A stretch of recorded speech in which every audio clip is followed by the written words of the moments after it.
Welcome to another drawing challenge. I am Monster D, and I thought in a particular way I might sort of mix media today and use my drawing to give homage to another art form in puppetry. So I'm going to draw a puppet monster today. So let me set this timer and then I can articulate. Are we ready? So when you think puppet, what do you think of? Well, let's keep this one nice and fun and kind of simple. Let's see. But maybe not too simple. Let's give it some dimension, some easy, quick depth. Make it look like it's popping out a little bit, but still maintain that sort of lifeless flatness that sort of small, cheap at home puppets often have. Many movies, many monster movies have employed puppets as a part of their effects throughout time, going all the way back to the original Godzilla in 1954.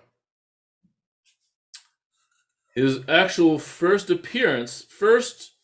on-screen appearance in the film, when all the people are running up the hill and they're suddenly confronted with his gigantic head and fearsome maw, that is actually a lowly hand puppet. And then he disappears beneath the mountainside and soon into the sea. And the next time you see Godzilla, it is his full body classic man in suit. But a lot of times, in close ups, to get that mouth, they would employ puppets again. So that was that.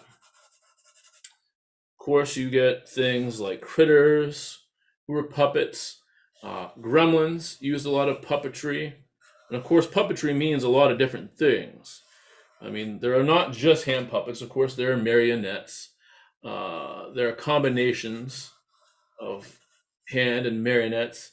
A lot of puppets will employ things like there's this old technology they call it a Waldo, which is a way to sort of electronically control a puppet from a slight distance, which is what they employed in Fraggle Rock whenever they wanted to animate the teeny tiny little doozers. Because what hand is going to fit in those itty bitty little mouths, huh? If you remember the doozers and Fraggle Rock, those employed then quite state of the art technology with those Waldo systems. All right.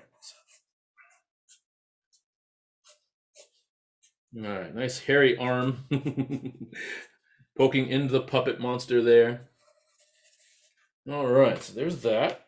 How about we add some blue to the monster? There's been quite a few blue puppets throughout time, so how about we keep that tradition going? All right, blue up there. And then give it a little bit of identity. We'll catch this creature red-handed. There we go. How is that? Red for the tongue.